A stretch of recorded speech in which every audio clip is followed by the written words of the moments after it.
ఓం శ్రీ గణేశ శారద మాతృశ్రీ గురుభ్యం నమః. మిత్రులారా, ఈరోజు మనం రామాయణంలో చెప్పబడినటువంటి ఆయుధాలు, అస్త్రశస్త్రాలు, అదేవిధంగా వివిధ ఔషధాలు తదితరాల గురించి మాట్లాడుకుందాం. రామాయణంలో రాముడు, లక్ష్మణుడు, రావణుడు, ఇంద్రజిత్తు ముఖ్యంగా ఈ యొక్క అస్త్రశస్త్రాలు వాడిన విషయం మనం గమనిస్తూ ఉంటాం. విశ్వామిత్ర మహర్షి, అగస్త్య మహర్షి వీటన్నిటికీ మూలంగా కనపడతారు.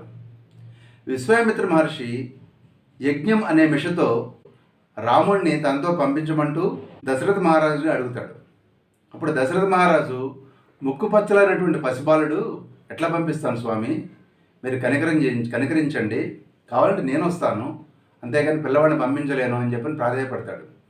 అప్పుడు విశ్వామిత్ర మహర్షి, నువ్వు నీ బిడ్డలంతా సుఖంగా ఉండండి, నేను వెళ్ళిపోతున్నాను అన్నప్పుడు వశిష్ఠ మహర్షి అప్పుడు చెప్తాడు ఎవరికి, దశరథ మహారాజుకి, మహారాజా, విశ్వామిత్రుడు తనంతట తాను ఈ రాక్షస సంహారం చేయలేని మనిషి కాదు, అతను ఎంతో ఘనమైనటువంటి చరిత్ర ఉన్నటువంటి వ్యక్తి, ఎంతో తపస్శాలి, ఆయన దగ్గర ఎన్నో ఆయుధాలు ఉన్నాయి, ఎన్నో అస్త్రశస్త్రాలు ఉన్నాయి, అంతేకాకుండా తను కొత్తగా క్రియేట్ కూడా చేయగల శక్తి ఉన్నటువంటి వాడు, అతడు మీ రాముడిని ఒక మిషతోటి తీసుకెళ్తున్నాడు, తద్వారా రాముడికి ఎన్నో అస్త్రశస్త్రాలు లభించడమే కాకుండా ఎంతో మేలు జరుగుతుంది, అనుభవం వస్తుంది, పంపించమని చెప్పని వశిష్ఠ మహర్షి ఈ యొక్క దశరథ మహారాజుకి అడ్వైజ్ చేస్తాడు. అప్పుడు దశరథ మహారాజు నెమ్మదించి విశ్వామిత్ర మహర్షితోటి శ్రీరామచంద్రుని పంపిస్తాడు.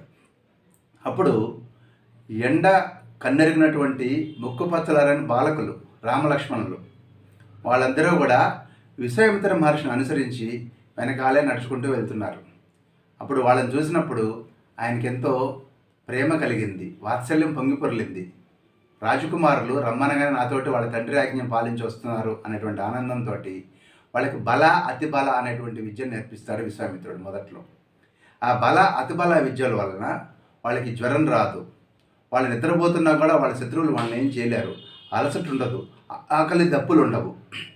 ఇవన్నీ కూడా విశ్వామిత్రుడు చెప్పి వారికి బల అతి బల విద్యలను ఉపదేశం చేస్తాడు.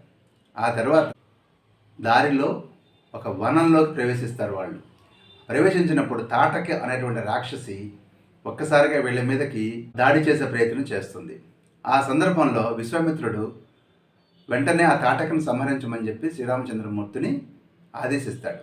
అప్పుడు స్త్రీ అయినప్పటికీ తండ్రి ఆజ్ఞానుసారం విశ్వామిత్ర మహర్షి ఏం చెప్తే అది చెయ్యాలి కాబట్టి శ్రీరామచంద్రుడు తాటక సంహారానికి పూనుకుంటాడు. సో మొట్టమొదట రాక్షసీ సంహారంలో మొదటి వంతు తాటకకి పడుతుంది. అక్కడ శ్రీకృష్ణ పరమాత్మకు పోతనతోటి పడింది, ఇక్కడ శ్రీరామచంద్రుడికి తాటకతోటి ఫస్ట్ బోణి అన్నమాట.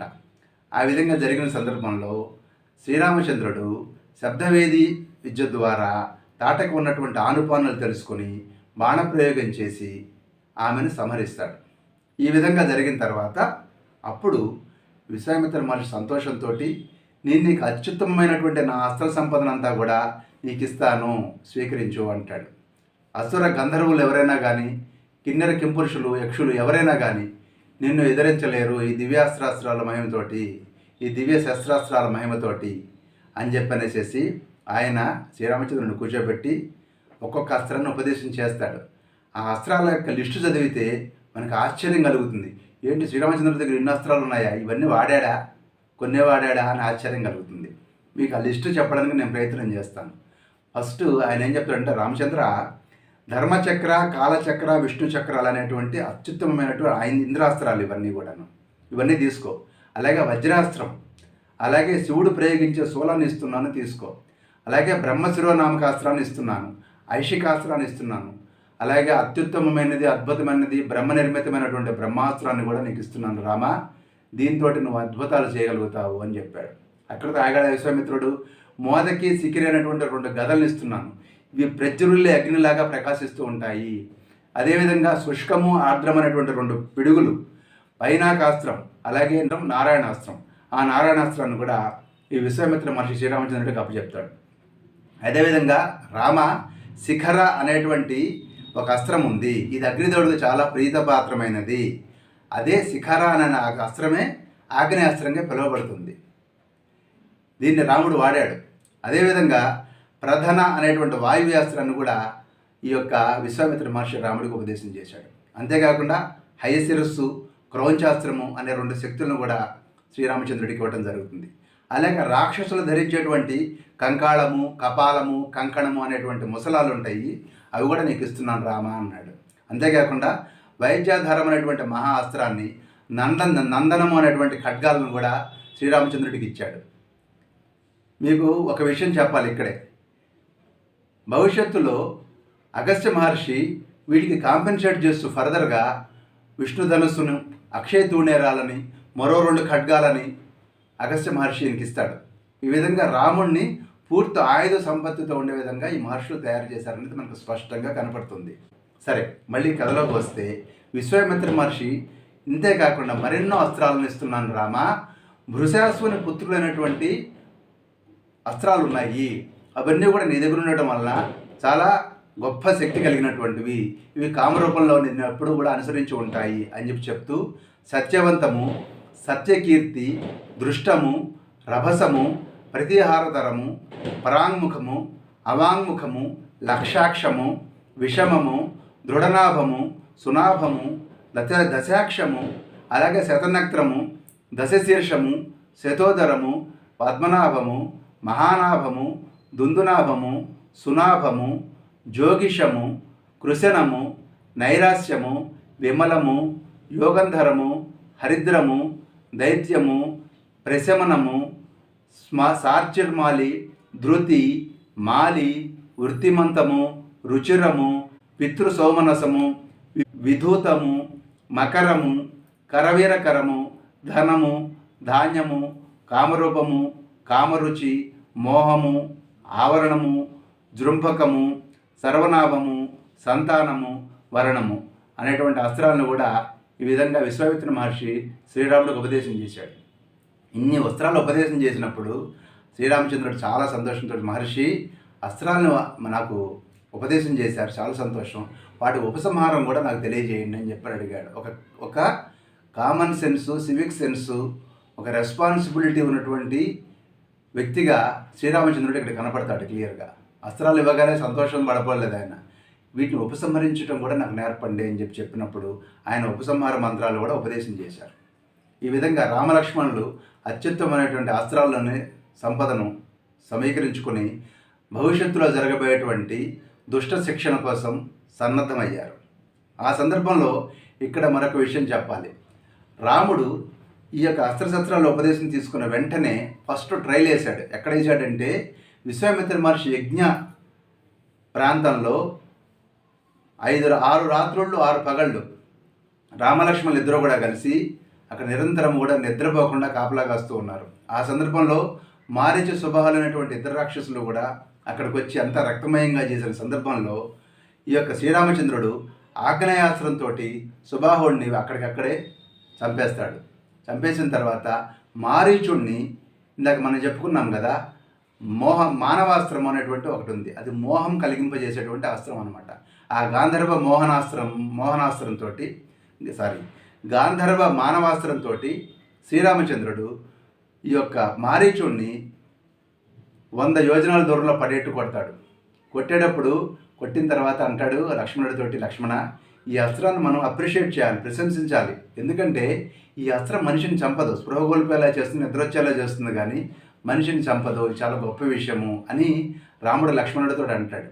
బహుశా ఇక్కడ మారీచుడు రాముడి చేతిలో మరణించకపోవడానికి కారణం భవిష్యత్తులో సీతాపహరణానికి అతడు బంగారు జింక రూపంలో రావాల్సి ఉండటమే కారణమేమో అనిపిస్తుంది. ఈ విధంగా జరిగిన తర్వాత రాముడు ఈ యొక్క అరణ్యవాసం చేసేటప్పుడు 14,000 మంది ఖరదూషణాల రాక్షసులు చుట్టుముట్టి ఆయన్ని ఒళ్ళంతా చిత్రవధ చేసి కొడతారు రాముడు ఒళ్ళంతా రక్తం, కవచం పిగిలిపోతుంది. పిడికిల మీద ధనుసు ఇట్లా పట్టుకున్నటువంటి రాముడి యొక్క చేతి పిడికిల మీద ఈ యొక్క ఖరదూషణాదులు రాక్షసులు బాణాలు గుచ్చుకుంటాయి. కవచం పిట్లిపోతుంది, కవచం కింద పడిపోతుంది. అప్పుడు ఒళ్ళంతా కూడా తూట్లు పడేట్టు ప్రతి అవయవం మీద కూడా వాళ్ళు రక్తధారలు కురిసేట్టుగా కూడా బాణ ప్రయోగం చేసినప్పుడు రాముడు రెచ్చిపోయి 14,000 మందిని సుమారుగా 1 గంట సమయం లోపలే 14,000 మందిని తుత్తునీలుగా కొట్టేశాడు. వాళ్ళ యొక్క రథాలు, ఏనుగులు, గుర్రాలు మొత్తం పీనుగుల దెబ్బగా మారిపోతుంది ఆ ప్రాంతం. ఆ రకమైనటువంటి అద్భుతమైనటువంటి ప్రతాపాన్ని రాముడు చూపించినప్పుడు గాంధర్వాస్త్రాన్ని వాడినట్టుగా కూడా రామాయణంలో చెప్పబడింది. అదేవిధంగా 2 లక్షల మంది ప్రత్యేక అసురదళం ఉన్నటువంటి రావణుడి సైన్యాన్ని కూడా ఈ గాంధర్వాస్త్రం వంటి దివ్యాస్త్రము ఇతర దివ్య శస్త్రాస్త్రాలతో కూడా రాముడు వాళ్ళందరినీ కూడా నిహతులను చేశాడు అని చెప్పని కూడా చెప్తారు. ఇక రాముడు తర్వాతి కాలంలో కుంభకర్ణుడితోటి యుద్ధం చేసే సందర్భంలో కుంభకర్ణుడి చేతులు రెండూ కూడాను నరికేయడం కోసం వాయుయాస్త్రాన్ని ఇంద్రాస్త్రాన్ని ప్రయోగించేశాడు. ఆ రంగా 2 చేతుల్ని ఆ 2 అస్త్రాలతోటి ఖండించాడు. ఎందుకంటే కుంభకర్ణుడు సామాన్యమైనటువంటి వ్యక్తి కాదు, జైవీజుల్లో ఒకడు. అదేవిధంగా ఆ తర్వాత రామరావణ యుద్ధం జరిగినప్పుడు రాముడు రావణుడు ఎలాంటి అస్త్ర ప్రయోగాలు చేస్తున్నారు అనేది కూడా వాల్మీకి మహర్షి చాలా ఆసక్తిగా చెప్తారు. రావణాసురుడు అసురాస్త్రం వేసినప్పుడు రాముడు ఆగ్నేయాస్త్రంతో దాన్ని నిర్మూలించాడు. అప్పుడు రావణుడు ప్రత్యేకంగా మైనిర్మితమైనటువంటి రౌద్రాస్త్రం వేసినప్పుడు రామచంద్రుడు గాంధర్వాస్త్రంతో దాన్ని కొట్టాడు. కొట్టగానే వెంటనే రావణాసురుడు మళ్ళీ సౌరాస్త్రం ప్రయోగించాడు అని కూడా చెప్పడం జరిగింది. అదేవిధంగా రావణాసురుడు గాంధర్వాస్త్రం వేసినప్పుడు రాముడు కూడా గాంధర్వాస్త్రం వేసి దాన్ని వమ్ము చేశాడు. అదేవిధంగా రావణాసురుడు దైవాస్త్రం వేసినప్పుడు రాముడు కూడా దైవాస్త్రమే వేశాడు. రావణుడు రాక్షసాస్త్రం ప్రయోగించినప్పుడు రాముడు గరుడాస్త్రం ప్రయోగించి దాన్ని తిప్పికొట్టాడు. చివరికి రాముడు మాతల సలహా మేరకు చివరికి బ్రహ్మాస్త్రంతో కానీ వీడు చావడానికి గ్రహించి బ్రహ్మాస్త్రంతో రావణాసురుడిని సంహరించాడు రామచంద్ర ప్రభు. అదేవిధంగా లక్ష్మణుడికి ఇంద్రజిత్తుకు జరిగినటువంటి యుద్ధాల్లో కూడా అనేక రకాల అస్త్రశస్త్రాల గురించి ప్రస్తావనకు వస్తుంది. ఎందుకంటే లక్ష్మణుడు వారణాస్త్రం ప్రయోగిస్తే ఇంద్రజిత్తు రౌద్రాస్త్రం ప్రయోగించి తిప్పికొట్టాడు. ఇంద్రజిత్తు ఆగ్నేయాస్త్రం వేసినప్పుడు లక్ష్మణుడు సౌరాస్త్రం వేశాడు. అదేవిధంగా ఇంద్రజిత్తు అసురాస్త్రం వాడినప్పుడు లక్ష్మణుడు మహేశ్వరాస్త్రం వేశాడు. చివరి లక్ష్మణుడు ఇంద్రాస్త్ర ప్రయోగంతో ఇంద్రజిత్తును చంపేశాడు. ఈ విధంగా అనేక రకాల అస్త్రశస్త్రాల యొక్క ప్రస్తావన రామాయణంలో ఉంది. అదేవిధంగా ఇంద్రజిత్తు అంతకుముందు హనుమంతుడి మీద బ్రహ్మాస్త్రం వేసినట్టు, అదేవిధంగా యుద్ధంలో అనేక రకాల అస్త్రశస్త్రాలు వాడినట్లు, అదేవిధంగా రామలక్ష్మణుల మీదకి నాగాస్త్రం వేసినట్లు, అప్పుడు గరుడు యుద్ధరంగానికి వచ్చిన సందర్భంలో నాగులు ఆటోమేటిక్గా ఆ యొక్క పట్టు విడిపోయి నాగాస్త్రం ఉపశమించింది అని చెప్పి కూడా రామాయణంలో చెప్పడం జరుగుతుంది. చాలామంది సందేహం వస్తుంది, ఇవన్నీ పుక్కుటి పురాణాలండి అన్న సందర్భంలో అనేక రకాల చారిత్రక ఆధారాలు ఎన్నో అస్త్రశస్త్రాల గురించి మనకు ఉన్నాయి. అంతేకాదు అలెగ్జాండర్ భారతదేశం మీద దండయాత్రకు వచ్చినప్పుడు కూడాను అతన్ని అనేక మంది బ్రాహ్మణులు దూరం నుంచి అస్త్రాలతోటి పిడుగులతోటి అతన్ని ఉక్కిరిబిక్కిరి చేసినట్టుగా తన గురువైనటువంటి అరిస్టాటిల్కి రాసినటువంటి ఉత్తరంలో కూడా ఈ యొక్క అలెగ్జాండర్ చెప్పడం జరిగింది. అంతేకాకుండా అలెగ్జాండర్ అనేక రకాలైనటువంటి ఫ్లయింగ్ ఆబ్జెక్ట్స్, ఫ్లయింగ్ సాసర్స్, ఒక విధంగా ఎగిరే రథాలు తను వెంటాడినట్లుగా వాటి నుంచి అగ్నివర్షం కురిసినట్టు కూడా ఆయన యొక్క ఆనాటి చరిత్రకారులు రాయటం జరిగింది. ఇది మన చరిత్రకారులు రాయలేదు, అలెగ్జాండర్తో పాటు వచ్చినటువంటి వాళ్ళు రాసినటువంటి గ్రీక్ చరిత్రకారులు ఇవన్నీ రాశారు. ఈ విధంగా అనేక రకాల అస్త్రశస్త్రాల గురించి రామాయణం అంతా కూడా అద్భుతంగా వర్ణించబడింది. ఇక్కడే మరికొన్ని విషయాలు, కొన్ని అద్భుత విషయాలు చెప్పుకుందాం అనుకున్నాము, అవి కూడా ఇక్కడే చెప్పేసుకుందాము. ఇంద్రజిత్తు బ్రహ్మాస్త్రం వేసినప్పుడు ఈ రామలక్ష్మణులు మొత్తం వానర సైన్యం కూడా స్పృహ కోల్పోయి పడిపోయినప్పుడు అప్పుడు జాంబవంతుడు అతి కష్టం మీద నోరు బెగిల్చుకొని హనుమంతుడు ఎలా ఉన్నాడు అని అడుగుతాడు. అందరూ ఆశ్చర్యపోతారు, మిగతా వానరులందరూ. అయ్యా, అందరిని అడుగుతున్నావు, రాముడు ఎట్లా ఉన్నాడు, లక్ష్మణుడు ఎట్లా ఉన్నాడు అని అడగకుండా నువ్వు హనుమంతుడు ఎట్లా ఉన్నాడు అడుగుతున్నావు ఏంటి అని అడుగుతాడు. అడిగితే అప్పుడు అంటాడు జాంబవంతుడు, హనుమంతుడు లేకపోతే మిగతా వాళ్ళందరూ ఉన్న ఉపయోగం లేదు, హనుమంతుడు ఒక్కడుంటే మిగతా వాళ్ళు లేకపోయినా కానీ వాళ్ళందరూ మళ్ళీ బతుకుతారు అంటాడు జాంబవంతుడు కష్టం మీద గొంతు పెగిల్చుకొని. ఆ దెబ్బ అలా కొడతాడనమాట, ఇంద్రజిత్తు బ్రహ్మాస్త్రం దెబ్బ. అప్పుడు హనుమంతుడు పక్కన ఉంటే తాత ఇక్కడే ఉన్నాను తాత అంటాడు. అనగానే అప్పుడు జాంబవంతుడు అంటాడు, ఏం లేదు నాయన, హిమాలయ పర్వతాలకు వెళ్ళి వెంటనే సంజీవని పర్వతం తీసుకురా అని చెప్తాడు. అప్పుడు ఈ యొక్క హనుమంతుడు సంజీవని పర్వతం తీసుకొచ్చినప్పుడు అక్కడ ఉన్నటువంటి సుషునుడు అనేటువంటి వైద్యుడు దాంట్లోంచి మృత సంజీవని అంటే చనిపోయిన వాళ్ళని బతికించేటువంటి ఔషధం, అలాగే విశల్యకరణి, విశల్యం అంటే ములుకులు అనమాట, ఒళ్ళంతా కూడా ములుకులు గుచ్చుకుంటే అది ఆటోమేటిక్గా సూదొట్రాయిలాగా లాగేసేసి ఆ గాయాలన్నీ కూడా మానిపోయి సెప్టిక్ కాకుండా చేస్తుంది అనమాట. విశల్యకరణి యాంటీబయాటిక్ అనుకోండి. అదేవిధంగా సువర్ణకరణి, శరీరం యొక్క ఛాయ కలర్ఫుల్గా మళ్ళీ తేజవంతంగా ప్రకాశిస్తారు పేషెంట్. అదేవిధంగా సంధానకరణి అంటే విరిగిపోయిన ఎముకలన్నీ అతుక్కునేటువంటిది సంధానకరణి. 4 ఇంపార్టెంట్ మెడిసిన్స్ మనకు చక్కగా రామాయణంలో చెప్పబడడం జరిగింది. ఈ విధంగా సుషేణుడు ఆ 4 ఔషధాలతోటి అందరినీ మళ్ళీ బతికిస్తాడు. ఆ తర్వాత మరో సందర్భంలో రావణాసురుడు ఒక భయంకరమైనటువంటి బల్యాన్ని ఒక్కసారిగా విభీషణుడి యొక్క గుండె గురిబట్టి ఇసిరేస్తాడు. అది విపరీతమైన తేజస్సుతోటి, విపరీతమైనటువంటి ప్రకాశంతో, విపరీతమైనటువంటి స్పీడ్ తోటి వస్తున్నటువంటి దాన్ని లక్ష్మణుడికి అడ్డగించే సమయం ఉండదు. లక్ష్మణుడు విభీషణుడు రక్షించాలనేటువంటి ఏకైక ఆశయంతో అడ్డంగా నిలబడతాడు. ఆ బల్లె దెబ్బకి ఈ యొక్క లక్ష్మణుడు మూర్ఛ చెందుతాడు. అప్పుడు రాముడు ఎన్నో రకాలుగా విచారించినప్పుడు అప్పుడు మళ్ళీ హనుమంతుడు మరొక్కసారి మళ్ళీ హిమాలయ పర్వతాలకు వెళ్ళి మళ్ళీ సంజీవన పర్వతాన్ని మళ్ళీ వెనక్కి తీసుకొచ్చి ఈ యొక్క వైద్యం పూర్తి లక్ష్మణుడు బతికాక మళ్ళీ దాన్ని వెనక్కి తీసుకెళ్ళి తిరిగి యథాస్థానంలో పెడతాడు. ఈ విధంగా రామాయణం అనేక రకాల అద్భుతమైనటువంటి ఆశ్చర్యకరమైనటువంటి విషయాలను కలిగి ఉంది. మన యొక్క పురాణాలు, ఇతిహాసాలని ప్రతి ఒక్కరూ అన్ని వయసుల వారు చదవాలి. చదవటం కష్టం అనిపిస్తే కనీసం వినండి. నేను చెప్పేది వినాలని లేదు, ఎవరు చెప్పినా కానీ రామాయణ భారతాలు వినండి. మీ జీవితంలో ఎంతో మార్పు వస్తుంది. పిల్లల్లో పర్సనాలిటీ డెవలప్మెంట్ అవుతుంది. మీలో కూడా బుద్ధి వికాసం కలుగుతుంది. రామాయణం భారతీయుల యొక్క హృదయం, భారతం భారతీయుల యొక్క తల. ఈ రెండు లేని భారతదేశాన్ని ఊహించలేము. కాబట్టి దయచేసి అందరూ కూడా మీ కుటుంబాల్లో అందరూ చదవండి లేదా వినండి రామాయణ భారతాలని. స్వస్తి.